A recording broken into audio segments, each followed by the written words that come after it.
Osama bin Laden is not an easy subject. Characterizations of him vary wildly. The most common, because it's the official narrative of cardboard cutout simplicity, is that he's the world's #1 villain, the diabolical mastermind behind the events of September 11th. Another view, Osama is the conscience of Islam. Well, globally, Osama is like a Rorschach ink blot. His character and role morph into what various publics project upon him, based on what they're led to believe. Take books. There's an adage you can't tell a book by its cover.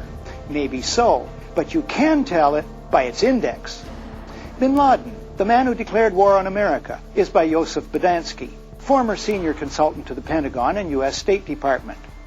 Bodansky explains a vast global conspiracy, it says in the foreword. The index entries on bin Laden in this 440-page book run almost 2 pages.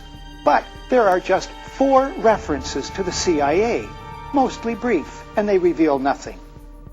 Yet the decades-long $8 billion CIA covert operation in Afghanistan was also its largest ever, according to numerous sources, including journalist John Cooley in his book, Unholy Wars, Afghanistan, America, and International Terrorism. Contrast the Bodansky book with this one, Taliban, by Ahmed Rashid.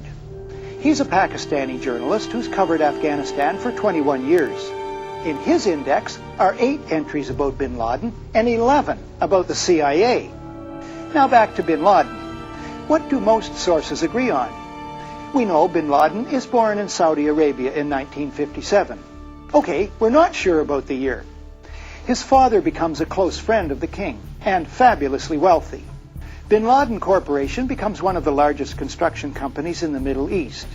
In this business, you're dealing with the Pakistani intelligence, the ISI, Saudi intelligence, the CIA.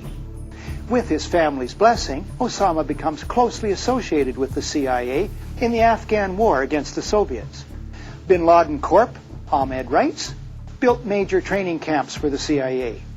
In 1986, he helped build the Coast Tunnel Complex, which the CIA was funding as a major arms storage depot, training facility, and medical center for the Mujahideen. At this point, bin Laden's story, like Stephen Leacock's horse, rides madly off in all directions. My questions: did he turn against the CIA? Maintain ties while making anti-American statements? Was he manipulated?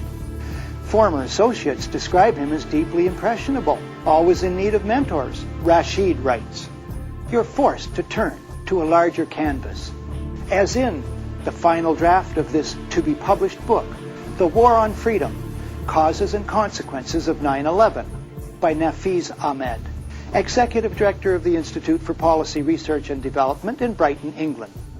He's an Oxfam campaigner who specializes in writing international reports on human rights.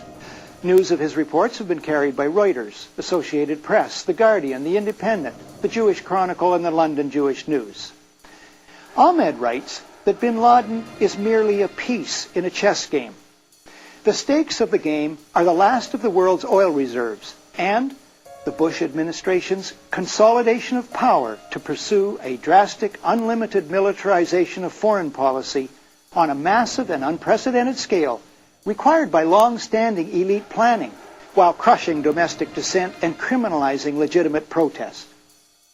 I believe that if we shrink from testing Ahmed's overview and accept only the headlines of the day, we will fail to see the forest for the trees. The USA helped recruit, train, and equip thousands of killer mujahideen in the anti-Soviet war. Ahmed's book and other evidence shows the recruiting of and training of terrorists, including those in Al-Qaeda, has continued for years. The White House went underground with this aid. This is detailed in the 1993 book, The Outlaw Bank, A Wild Ride into the Secret Heart of BCCI. BCCI stands for Bank of Credit and Commerce International. It collapsed after exposure of its massive fraud and corruption. The book's authors are Jonathan Beatty and S.C. Gwynn. Beatty was an investigative reporter and senior correspondent for Time magazine. Gwynn, Time's economics editor and author of Selling Money. Further evidence of the long and deep involvement of the CIA in terrorism is found in the 1987 book, Crimes of Patriots, a true tale of dope, dirty money, and the CIA by Jonathan Whitney. Whitney, at the time, had been a Wall Street Journal reporter for 16 years. He wrote that neither the director of the CIA nor the deputy director had, in his career, shown any reluctance to shed American or foreign blood in covert military operations.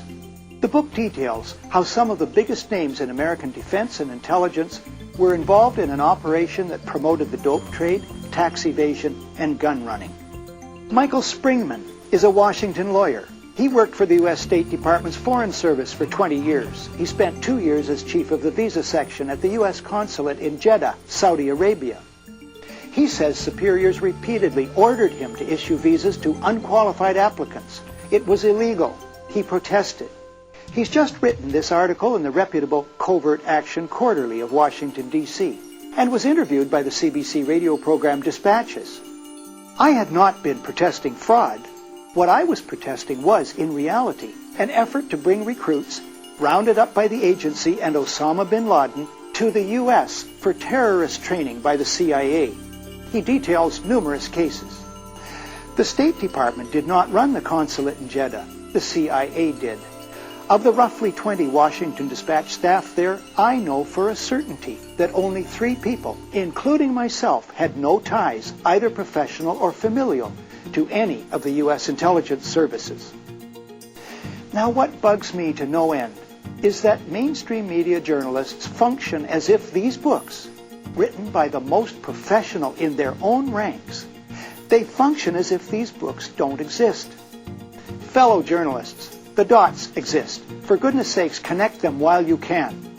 There are plenty of what we call in the news business pegs, solid current evidence, new dots. But these dots, past and present, are never connected.